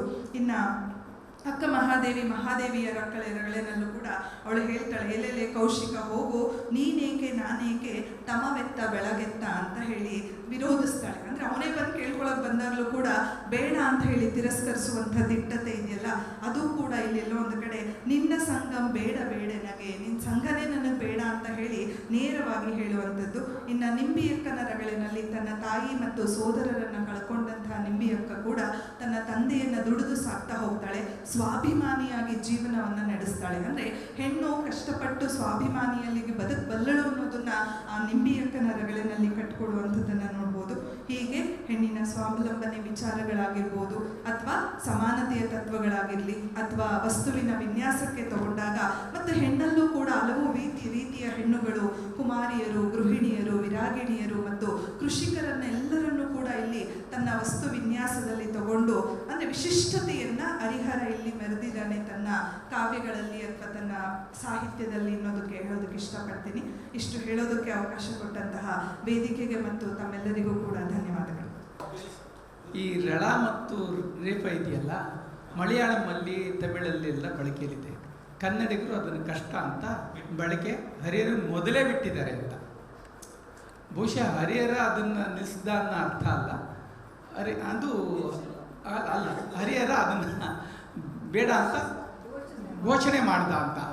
ಅದು ಕಷ್ಟ ಇತ್ತು ಹೇಳೋದಕ್ಕೆ, ಉಚ್ಚಾರ ಮಾಡೋಕ್ಕೆ ಅಂತ ಗೊಂದಲ ಆಗುತ್ತೆ. ಯಾಕೆ ತಮಿಳಿನವರಿಗೆ ಮಲಯಾಳಿಗಳಿಗೂ ಆಗದಲೇ ಇರೋ ಗೊಂದಲ ಕನ್ನಡಿಗರಿಗೆ ಆಯಿತು ಅಂತ. ಒಂದು ತಕ್ಷಣ ಇದು ಶ್ರುತಿ ಕಷ್ಟನ ಆಗಿದ್ದರೆ, ಉಚ್ಚಾರ ಕಷ್ಟ ಆಗಿದ್ದರೆ ಪಕಾರ ಯಾಕೆ ಹಕಾರ ಆಯಿತು ಅಂತ ನನ್ನೊಂದು ಪ್ರಶ್ನೆ ಇದೆ ಸರ್. ದಯವಿಟ್ಟು ಅದನ್ನು ಹೇಳಬೇಕಲ್ಲ.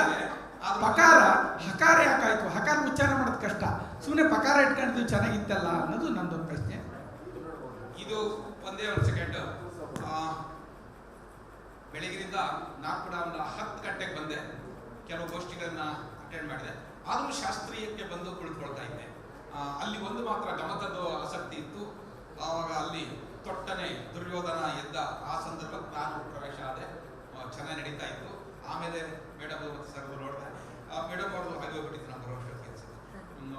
ನಾನು ಯಾಕೆ ಹೇಳಿದೆ ಅಂದರೆ, ಈ ಶಾಸ್ತ್ರೀಯ ಗೋಷ್ಠಿಗೆ ಬಂದ ಸಂದರ್ಭದಲ್ಲಿ ಕೆಲವು ಗೋಷ್ಠಿಯಲ್ಲಿ ಮಾತಾಡ್ತಾ ಇದ್ದಾಗ ಕೆಲವು ತುಂಬ ಚೆನ್ನಾಗಿತ್ತು. ಇವತ್ತು ಈ ಎರಡೂ ಕೂಡ ಇಷ್ಟೊತ್ತು ಆದ್ಮೇಲೆ ಕೂಡ ಇಷ್ಟು ಜನ ಇದಿರಲ್ಲ, ಒಂದು ರೀತಿಯ ಜೀವಂತಿಕೆ, ಇಷ್ಟು ಚೆನ್ನಾಗಿ ಮಾತಾಡಿದ್ರಲ್ಲ ಅಂತ ಅನಿಸ್ತು. ಇಬ್ಬರು ಮೇಡಮ್ ಅವರು ಕೂಡ ತುಂಬ ಚೆನ್ನಾಗಿ ಮಾತಾಡಿದ್ರು. ಅವರು 2 ತಿಂಗಳು ಸಮಯ ಕೊಟ್ಟಿದ್ದರಿಂದ ಅವರು ಮೇಡಮ್ ಅವರಿಗೆ ಕಡಿಮೆ ಸಮಯ ಇತ್ತು, ಆದರೆ ಅವರು ಕಡಿಮೆ ಸಮಯದಲ್ಲಿ ತುಂಬ ಚೆನ್ನಾಗಿ ಪೂರ್ವ ತಯಾರಿ ಮಾಡ್ಕೊಂಡು ಬಂದಿದ್ದಾರೆ. ತುಂಬ ಸಂತೋಷ ಆಯಿತು. ನಮಗೆ ಗೊತ್ತಿದೆ, ನೀವು ಕೂಡ ಗಮನಿಸಿರ್ತೀರಿ, ವಮ ಹಪ ಭೇದ ಅಂತ ಕೇಶರಾಜ ತರ್ತಾನೆ. ವಮ ಹಪ ಭೇದ ಅಂತ ಹೇಳಬೇಕಾದ್ರೆ ನಾನು ಪ್ರಶ್ನೆಗೆ ಉತ್ತರ ಹೇಳ್ತಿದ್ದೀನಿ. ಅದು ಮ ವ ಆಗಬೇಕು, ಪ ಹ ಆಗಬೇಕು. ಆದ್ರೆ ಅವನೇನ್ ಮಾಡ್ತಾನೆ, ಮ ವ ಪ ಹ ಅಂದ್ರೆ ಉಚ್ಚಾರಣೆ ಕಷ್ಟ ಅನ್ನೋದು ಅವನಿಗೂ ಗೊತ್ತಿದೆ. ಅದನ್ನು ಅವನು ವಮ ಹಪ ಭೇದ ಅಂತ ಕರೀತಾನೆ. ಅವನ ಕಾಲಕ್ಕಾಗಲೇ ಪಕಾರ ಹಕಾರ ಆಗ್ತಾ ಇದ್ದಿದ್ದು, ಮಕಾರ ಸಮಾಸಗಳಲ್ಲಿ ವಕಾರ ಆಗ್ತಾ. ಹೌದು, ಆದೇಶ ಸಂಧಿಯಲ್ಲಿ ಕಚಕತಪಗಳು ಅಂತ ನಾವೆಲ್ಲ ಓದಿದೀವಿ. ಅವನು ಚಟವರ್ಗಂ ಉಳಿ ಅಂತ ಹೇಳ್ತಾನೆ. ಕತಪಗಳಿಗೆ ಗದಪಗಳು ಬರುತ್ತವೆ ಅಂತ ಹೇಳಿದ ಕೇಶರಾಜ ಅಷ್ಟಕ್ಕೆ ನಿಲ್ಲೋದಿಲ್ಲ, ಪಬಮಗಳಿಗೆ ವಕಾರಾದೇಶವಾಗುತ್ತದೆ ಎಂದು ಹೇಳ್ತಾನೆ. ಇರಲಿ, ನಾನು ಅದಲ್ಲ ಪ್ರಶ್ನೆ. ರಳ ಕುಳ ಕ್ಷಳಗಳ ಬಗ್ಗೆ ಇವತ್ತು ಕೂಡ ರಳ ಮತ್ತು ಶಕಟ ರೇಪ ಅವರ ತಮಿಳಿನಲ್ಲಿ ಉಳ್ಕೊಂಡಿದೆಯಂತೆ. ಮಲಯಾಳಂ ಬಗ್ಗೆ ನನಗೆ ಗೊತ್ತಿಲ್ಲ, ತಮಿಳಿನಲ್ಲಿ ಉಳ್ಕೊಂಡಿದೆ ಅಂತ ಬರ್ತಿದ್ದಾರೆ. ನನಗೆ ವೆಂಕಟಾಚಲ ಶಾಸ್ತ್ರಿ ಅವರು ತಮ್ಮ ಇದರಲ್ಲಿ ಪ್ರಸ್ತಾವನೆ ತರ್ತಾರೆ. ಯಾಕೆ ಮಾತನ್ನು ಹೇಳ್ತಾ ಇದ್ದೀನಿ ಅಂದ್ರೆ, ಶಕಟ ರೇಪವನ್ನ ಓಕೆ, ಅದನ್ನು ಉಚ್ಚಾರಣೆ ಮಾಡ್ಲಿಕ್ಕೆ ಸಾಧ್ಯ ಇತ್ತು. ಒಂದು ರೀತಿಯಲ್ಲಿ ರಕಾರವನ್ನೇ ರ ಅನ್ನೋ ತರ ಒಂದು ಏನದು ಕರ್ಕಶದ ಧ್ವನಿಯಲ್ಲಿ ಅವನು ಬೇರೆ ತರ ಹೇಳ್ತಾನೆ. ಕರಡೆಯ ಗಿರಘಟೆಯ ದನಿವೋಲ್ ಅಂತಾನೆ, ಬೇರೆ ಬೇರೆ ಉದಾಹರಣೆಗಳನ್ನ ಕೊಡ್ತಾನೆ ಕೇಶಿರಾಜ. ಒಂದು, ಆದ್ರೆ ರಳವನ್ನು ಹೇಗೆ ಉಚ್ಚಾರಣೆ ಮಾಡ್ತಾ ಇದ್ರು ಹರಿಹರ ಅದನ್ನ ಹೇಳೋದು. ಉಚ್ಚಾರಣೆಗೆ ಅಸಾಧ್ಯವಾಗ್ತದೆ, ಯಾಕೆ ಬೇಕಿದು? ಎಲ್ಲರೂ ಕ್ಷಳ ಇರ್ಲಿ, ರಳ ಇರ್ಲಿ, ಕುಳ ಇರ್ಲಿ ಒಂದೇ ತರ ಅಲ್ವಾ, ಒಂದೇ ಸಾಕು ಬಿಡ್ರಿ ಅಂತ ಹೇಳ್ತಾನೆ. ಆದ್ರೆ ನಿಮಗೆ ಸಾಹಿತ್ಯದ ವಿದ್ಯಾರ್ಥಿಗಳಿಗೆ ಗೊತ್ತಿದೆ. ಈಗ ಉದಾಹರಣೆಗೆ ಮೇಡಮ್ ಅವರಿದ್ದಾರೆ, ನಾನು ಸ್ವಲ್ಪ ಎಚ್ಚರಿಕೆಯಿಂದ ಮಾತಾಡೋದು. ಬಾಳ್ಗಳ್ಚು ಅಂದಾಗ, ಬಾಳ್ ಅಂದಾಗ ನಾವೆಲ್ಲ ಇವತ್ತು ಬಳಸ್ತಾ ಇರೋ ಈ ಕುಳ ಇದೆಯಲ್ಲ ಬಾಳ್, ನಿಜವಾದ ಅರ್ಥ ಅದು ಖಡ್ಗ ಅಂತ. ಆದ್ರೆ ರಳ ಬಳಸಿದ್ರೆ ಬಾಳು ಜೀವನ ಅಂತ. ಆದ್ರೆ ನಮ್ಮಲ್ಲಿ ನಾವು ಇವತ್ತು ಎಲ್ಲದಕ್ಕೂ ಕೂಡ ಬಳಸ್ಕೊಂಡು ಹೋಗ್ತಾ ಇದೀವಿ. ಆದ್ರೆ ಕೇಶಿರಾಜ ಎಷ್ಟು ಎಚ್ಚರಿಕೆಯಿಂದ ಮಾತಾಡಿದಾನೆ ಅಂದ್ರೆ, ರಳವನ್ನು ಅವತ್ತು ಎಲ್ಲ ರೆಕಾರ್ಡ್ ಇರಲಿಲ್ಲ. ಅವನು ಹೇಳಿದಾನೆ, ಡಕಾರಮಂ ಉಚ್ಚರಿಸುವ ತಾಣಮಂ ಬೆಟ್ಟಿತ್ತಾಗ ಉಚ್ಚರಿಸೇ ರಳಕಾರಂ ಪುಟ್ಟುಗುಂ. ಅಂದ್ರೆ ಡಕಾರ ಮತ್ತು ರಳ ಎರಡು ಕೂಡ ಮೂರ್ಧನ್ಯ. ಅದನ್ನು ಅವತ್ತು ಭಾಷಾ ವಿಜ್ಞಾನ ಬೆಳೆದಿರಲಿಲ್ಲ, ಆದ್ರೂ ಕೂಡ ಅವನು ಅಧ್ಯಯನ ಮಾಡಿಬಿಟ್ಟು ಡಕಾರ ಪುಟ್ಟುವ ತಾಣಮಂ ಬೆಟ್ಟಿತ್ತಾಗ ಸ್ವಲ್ಪ ಒತ್ತಿ ಉಚ್ಚರಿಸಿ ರಳಕಾರ ಅಂದ್ರೆ ಆ ಥರ ಏನೋ ರಳನ ಏನೋ ಉಚ್ಚಾರಣೆ ಮಾಡ್ತಿದ್ರೆ ಗೊತ್ತಿಲ್ಲ. ಅಂದ್ರೆ ನನಗೆ ಪಾಠ ಮಾಡಿದಂಥವ್ರು ಬಿ ಆರ್ ರಾಮಚಂದ್ರ ಗೌಡರು ಅಂತ ಇಲ್ಲ, ಅವರು ಶಬ್ದವಳಿ ಧರ್ಮವನ್ನು ಪಾಠ ಮಾಡ್ತಾ ಇದ್ರು ನಮಗೆ. ಯಾಕೆ ಅವರು ಈ ತರ ನಮಗೆ ಹೇಳ್ಕೊಟ್ಟಿದ್ದ. ಇರ್ಲಿ, ನಾನು ಯಾಕೆ ಇದನ್ನ ಇಲ್ಲಿ ಮಾತಾಡಿದೆ ಅಂದ್ರೆ, ಉಳ್ಕೊಂಡಿಲ್ಲ. ಆದ್ರೆ ನಾವೇನ್ ಮಾಡೋದು, ಕೇಶಿರಾಜ ಬಹಳಷ್ಟು ಬರ್ದಿದ್ದಾರೆ.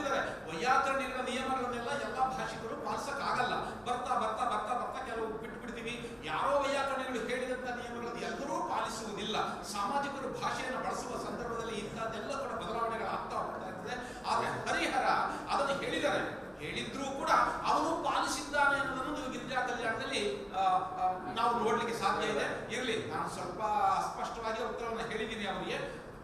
ಇಬ್ಬರು ಮೇಡಮ್ ಅವರಿಗೆ ಅಭಿನಂದನೆಗಳನ್ನ ಹೇಳ್ತಾ ಸರ್, ಅಲ್ಲಿ ರಳಕುಳಗಳು ನಮಗೆ ಅನೇಕ ರೀತಿ ಸಂಶಯಗಳಿದ್ದಾಗೆ ಕೆಲವು ಸತಿ ಕರ್ನಾಟಕದ ರಳಕುಳಯುಕ್ತಂಥ ಸ್ಥಳನಾಮಗಳು ಮತ್ತು ವ್ಯಕ್ತಿನಾಮಗಳನ್ನು ಸಂಸ್ಕೃತ ಶಾಸನಗಳು ಬಳಸ್ಕೊಂಡಿವೆ.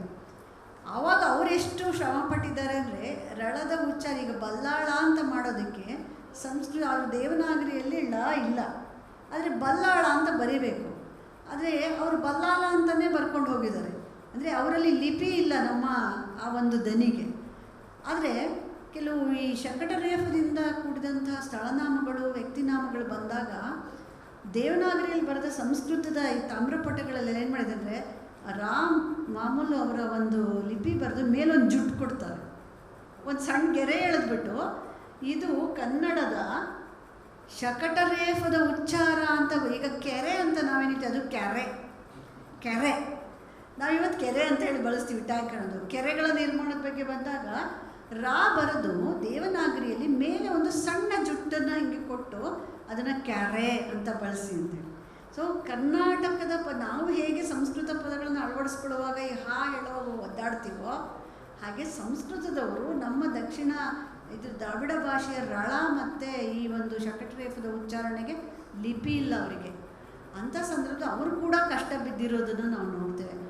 ಬಹುಶಃ ಈ ಉಚ್ಚಾರಣೆ ತಮಿಳಿನಲ್ಲಿ ಉಳ್ಕೊಳ್ಳೋದಕ್ಕೆ, ಮಲಯಾಳದಲ್ಲಿ ಉಳ್ಕೊಳ್ಳೋಕ್ಕೆ ಕಾರಣ ಅವರು ಹೆಚ್ಚು ಸಂಸ್ಕೃತದ ಇದಕ್ಕೆ ತೆರ್ಕೊಳ್ಳದೆ, ಮತ್ತು ಅವ್ರಿಗೆ ಸಂಸ್ಕೃತ ಬರೆಯೋಕ್ಕೆ ಬೇರೆ ಲಿಪಿಯನ್ನು ಮಾಡಿಕೊಂಡಿದ್ರಿಂದ, ಅವರ ತಮಿಳು ಉಚ್ಚಾರಕ್ಕೆ ಬೇರೆ ಲಿಪಿ ಇರೋದ್ರಿಂದಾಗಿ ಅವರಲ್ಲಿ ಗ್ರಂಥಲಿಪಿ ಮತ್ತು ಒಟ್ಟಳತ್ತು ನಾವು ಎರಡು ಮಾಡ್ಕೊಳ್ಳದೆ ಒಂದೇ ಮಾಡ್ಕೊಂಡಿದ್ರ ಆ ಒಂದು ಪ್ರಯೋಗಶೀಲತೆಯಲ್ಲೂ ಕೂಡ ಈ ರಳ ಮತ್ತು ಕುಳ ಶಕಟರೇಫ 16ನೇ ಶತಮಾನದವರೆಗೂ ಹಂಗೂ ಹಿಂಗೂ ನಮ್ಮ ಹಸ್ತಪ್ರತಿಗಳಲ್ಲಿ ತಾಮ್ರಪಟಗಳಲ್ಲಿ ಈ ರಳ ಮತ್ತು ಶಕಟರೇಫ ಉಳ್ಕೊಂಡಿದೆ.